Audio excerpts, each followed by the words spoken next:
Welcome to Studio Sacramento. Today's topic is domestic violence in the age of coronavirus. My guests today are Jenny Davidson from Stand Up Placer and Beth Hassett from Weave. Beth, what exactly is the impact on domestic violence victims during this pandemic?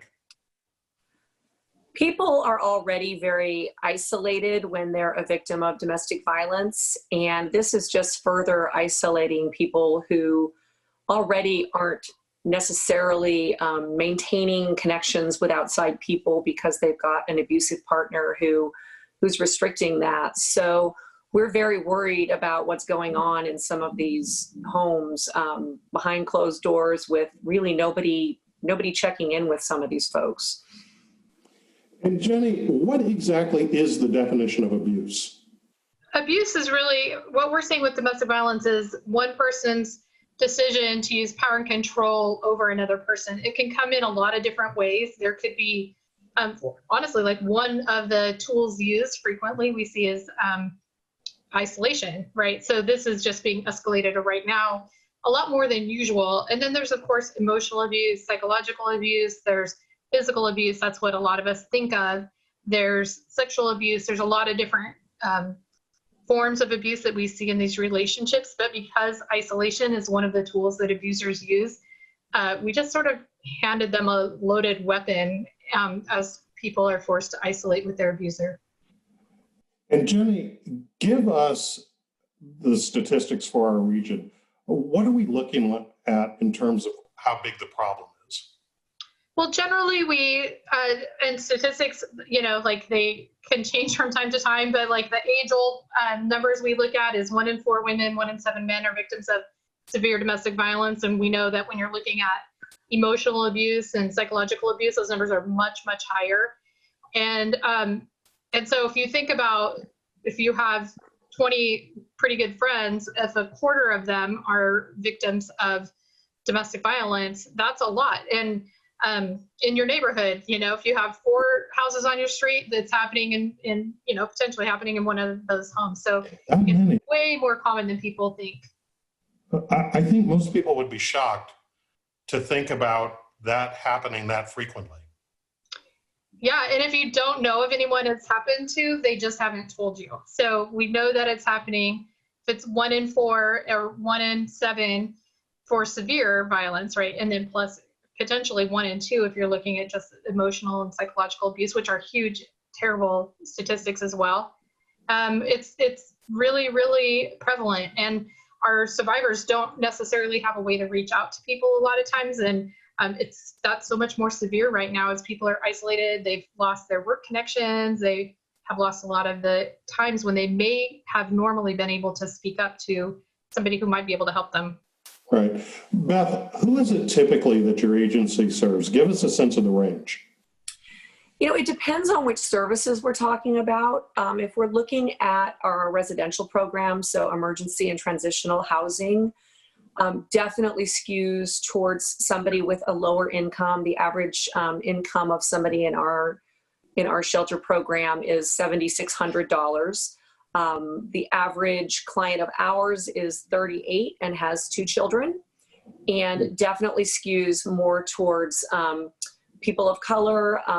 In our region, African American clients are overrepresented in our residential program, and certainly those are the clients that have the fewest resources. If you start talking about counseling and legal services, it really is all socioeconomic levels and people who are coming to us because we have an expertise in a particular area, and they may have resources but just not have access to them, since financial abuse is a very common type of abuse that, as Jenny said, we think of physical abuse, we might think of emotional abuse, but there are all other tools that an abuser might use. Tell us more about financial abuse. That's one I've not heard of before.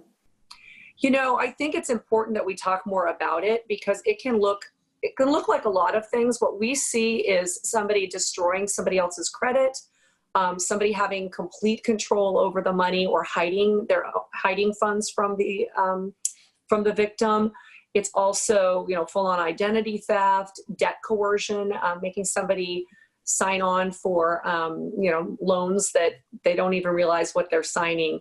And it really puts people in a precarious situation where they can't get their own apartment. They can't get a job. They're mired in this debt that they've built up. So it's a very common tool, again, across all socioeconomic levels. And Jenny, how has this pandemic, as just a new occurrence, affected your typical clients? Well, what we know about the dynamics of domestic violence is that abusers will frequently isolate victims so that that victim can't ask for help or tell people what's going on. But they usually find some ways. They go to the grocery store and they tell somebody. They go to work and they tell somebody. They make a phone call on their lunch break, or their partner goes to work and they have that period of time when they can reach out and talk to someone.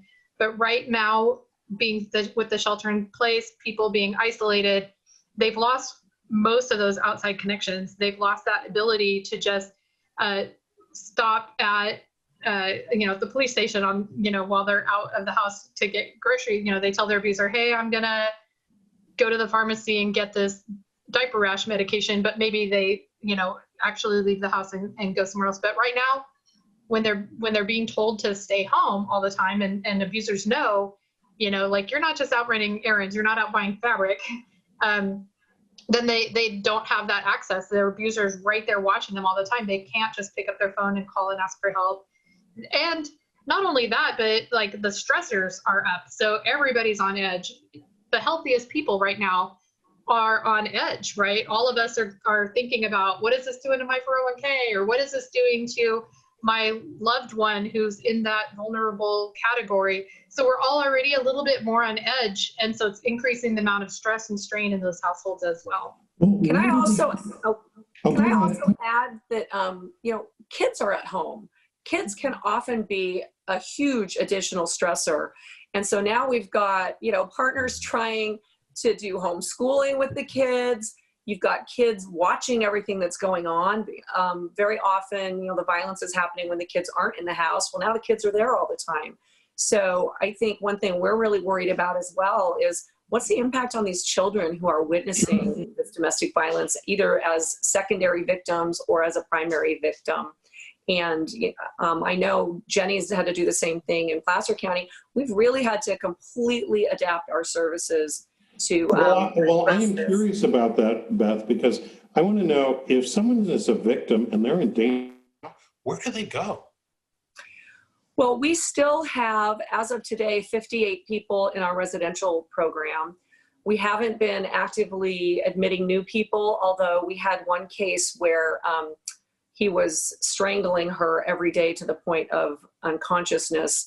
So we brought her into shelter, but so we're trying to take care of these people in person, but then we've moved to a lot of virtual telephonic support. And I frankly have been very surprised at how many people are taking us up on phone counseling, phone emotional support, phone legal services. We added online chat as a feature to our website, so that people for whom it's not safe to make a phone call can at least go into another room and communicate with us through online chat. So we're having to look at completely different ways to support people more virtually, and they still are needing support. So that's been the really shocking thing to us. Do you find that these new modes that you're forced to adapt to, are they of the same impact for the victims as your traditional services? Or is this merely a stopgap? Other than the online chat, which was something we were getting ready to roll out later this year anyway, and we really put the rush on it, these are all stopgaps. It is not best practice. We're people serving people, and now we're having to be people serving people over the phone. So it just, it certainly isn't the same. And what we're really seeing is the calls we are getting and the interactions we're having with clients are much more violent and dangerous and scary than our typical calls. How so? We're getting people who are really isolated, really in dangerous relationships with nowhere to go. and the violence is escalating within the home in a way that it wouldn't if people could go take a time out, go somewhere else. So the intensity of the phone calls that we're getting, my advocates are telling me, are just, overwhelmingly difficult. They did a 1-hour online chat with a pregnant woman who was very fearful that he was going to end her pregnancy, that sort of thing. I mean, that's not an everyday usual conversation that we have. And it's scary, and it's taking a toll on the staff as well. Jenny, are you experiencing the same things?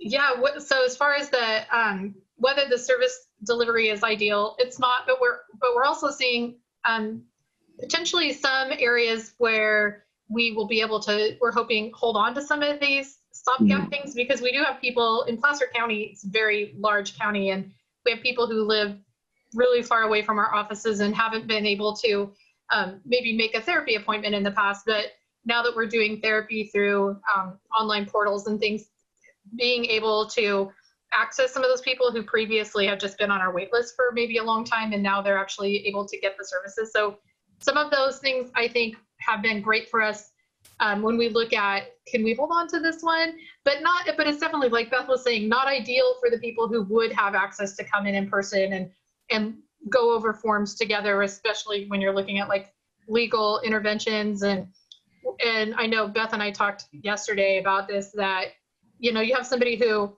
they have been working on getting child custody arrangements for months, and they were just at this precipice. They had a court date scheduled 2 weeks from now. They were finally going to get custody, and they know this child is being exposed to things or being abused in their partner's home. And it was just about to happen for them. And then now the courts are closed, other than like emergency restraining orders and stuff. So people are having to put things on hold for a longer period of time that they had hoped would be dealt with by now, right? Like that sounds like that could be traumatic in itself. It's absolutely traumatic. Uncertainty. Absolutely. Especially now they know not only are the kids staying with the abusive partner, but the kids aren't going to school either. And they're around that abuse more than ever. And so that, I think, has been one of the really traumatizing things for victims is, and that's completely out of our control. The courts are closed. There's nothing that we could do to make that better for our survivors. Beth, you mentioned something that I hadn't even considered, which is the toll that this is taking on your staff. Tell us a little bit about how your staff is reacting, not only to providing services, but having to do that while thinking about their own situations. It's interesting. This work takes a toll anyway, but usually we have the support of each other, some camaraderie of being in the office together, and a little more spaciousness between some really horrific stories and trauma that we're absorbing, and just not one thing right after the other. So we've put in a lot of things. We've hired a therapist who's doing video therapy that Weave is paying for any of our staff that need it. We've got some counselor-led support groups. We're encouraging people to use our employee assistance program. Also trying to do some fun virtual things through Teams and other technology. I just was on an all-staff meeting. We had 67 of us at an all-staff meeting, just sharing what we're seeing and sharing some successes, doing some fun things like doing some SurveyMonkey surveys about, what are you cooking while you're isolated? What TV shows are you watching? But we also know we've got a lot of, young staff who live alone, maybe in a tiny apartment, maybe in neighborhoods where they don't feel confident and comfortable going outside and walking around. So it's a very, very hard time for the workforce as well as the clients we're serving. I'm curious as to how you and Jenny are putting your arms around the extent of whether the problem is growing and how it may be metastasizing under the conditions we're living under right now. Because we hear anecdotes, but what is the data? Is there any data? Metastasizing is a good way to put it.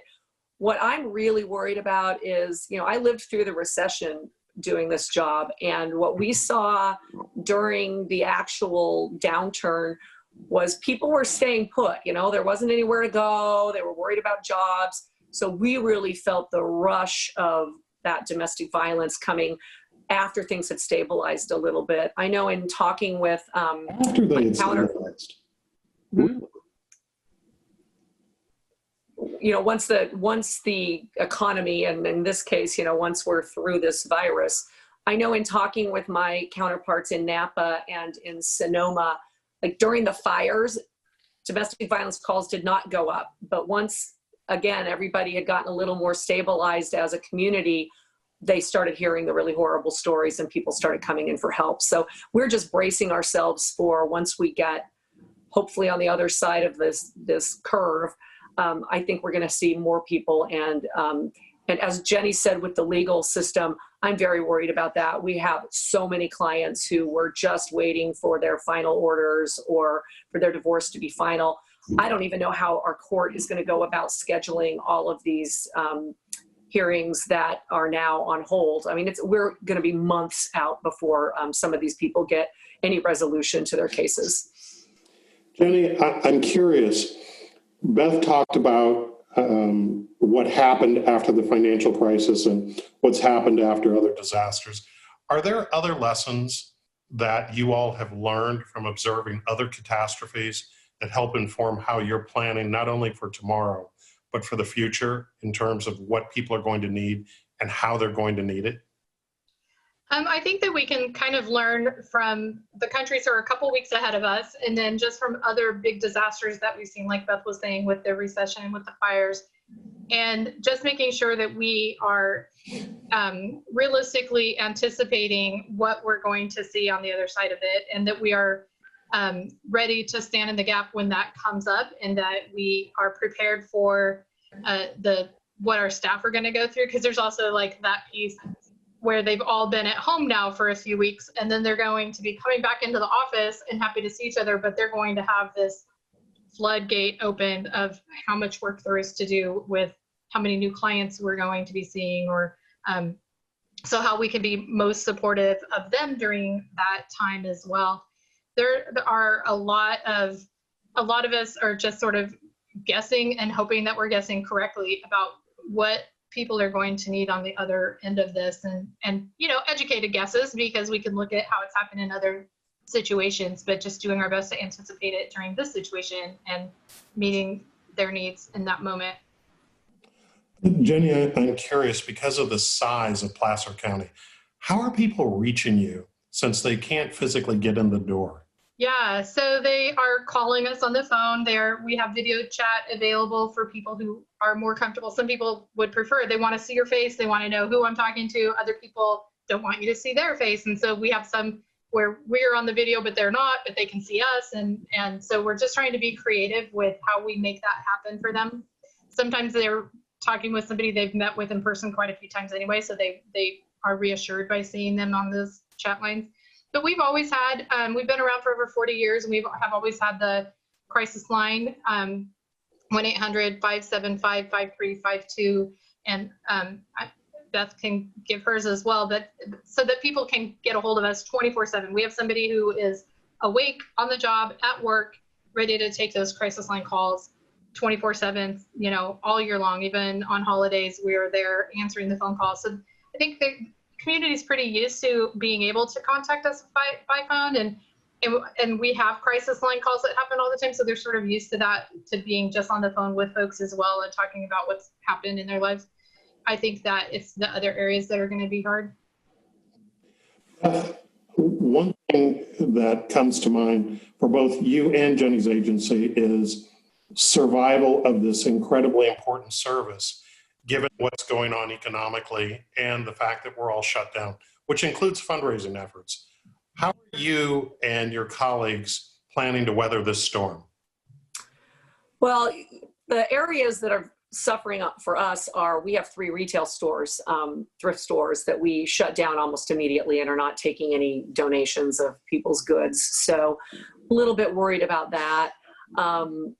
Fortunately, we did not have any big fundraising events on the calendar. So we're not having to worry about that. And I think the other really good news for everyone in our field is our government funding sources have been very willing to adapt to these new service standards, because we have an array of services we have to provide according to state statute, and they are giving us wiggle room on that. I mean, doing everything over the phone is absolutely not in compliance with our state statutes, and Cal OES, who is our primary funder for those things, has been very gracious in saying, hey, whatever you guys have to do, just make sure we know what you're doing.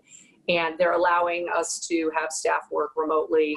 And so at least we don't have that fear of not being able to pay our direct service staff, which I think has been a great relief, because there are plenty of other things to worry about. And we've got, partners who are losing their jobs and that kind of thing. But, at Weave, we try not to do crisis-based fundraising. So we feel like we're a really strong organization, and we're doing important work here during this crisis. And we trust that the community will continue to support that. Jenny, who should people call if they need help and they're not in either Sacramento County or Placer County? There are some national organizations. NNEDV has a 1-800 number that people can call and find out who the domestic violence agency is in their community. Who is that again? NNEDV. Do you know I don't know their phone number. I don't. There's also there's the National Domestic Violence Hotline. I mean, if you Google National Hotline, and I've actually visited them and watched how they work. They'll put your zip code in, they'll tell you all the resources in your community, and they'll provide support in the moment as well. I think that's probably the best bet is to call the National Hotline, or they can call either of our agencies, and we can make those referrals. We get calls from all over the world, and so either option there. Yeah. That's great. That's great. And what is it that we all can do to help and to pitch in right now?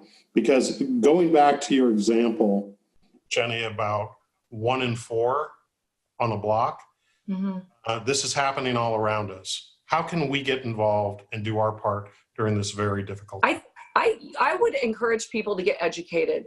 Go on our website, go on Stand Up Placer's website, and educate yourself about the types of abuse, the signs of domestic violence, how to recognize it, how to refer, and how to respond appropriately to people. That's one of the number one things I tell folks. If somebody discloses to you that something's going on in their relationship, respond with empathy, tell them it's not their fault and that there's help for them, and know how to point them in the right direction. Now is a great time to be exploring websites and educating yourself about what you might do in case somebody does disclose to you.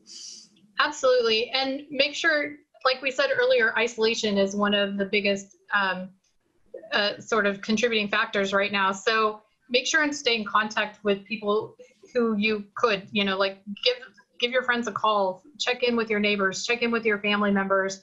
And if something seems a little bit, sketchy, if somebody takes the phone out of their hand while they're trying to talk to you, if you see things that sort of raise the hair on the back of your neck, generally it's a pretty good barometer, and look into it and find out if they might need help. Get the crisis line numbers that you can give to them of who to call, or even calling law enforcement and asking for a welfare check if there's something that's really scary where you think something could be going on. Don't ignore it. If you hear neighbors screaming and something sounds dangerous, report that. Just don't look the other way.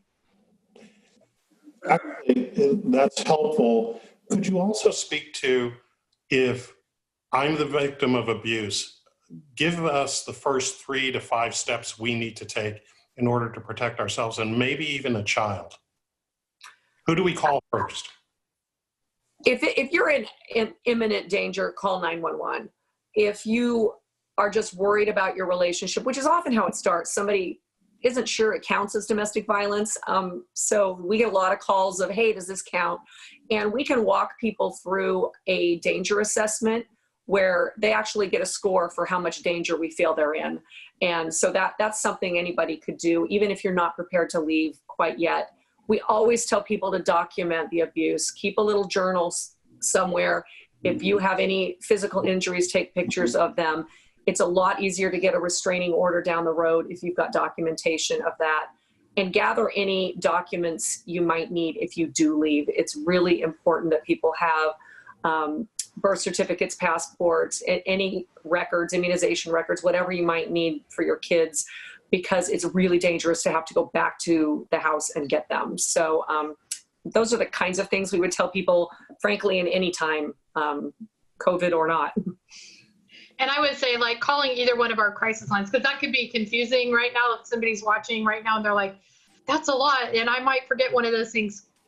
Both of us, we have people ready to answer that phone 24 hours a day who can help walk people through what do you need, who should you call, what should you do. So call and find out, get information, and if it comes down to it and you can't find a birth certificate, just get out. We'll help you apply for a new one. But do what you need to do to be safe right now, and check in on your loved ones and your neighbors. And even if it's from across the fence, just, hey, how's it going? And try and stay in each other's lives as much as you can.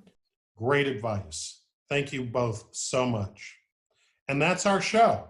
Thanks to our guests and thanks to you for watching Studio Sacramento. I'm Scott Syphax. See you next time right here on KVIE.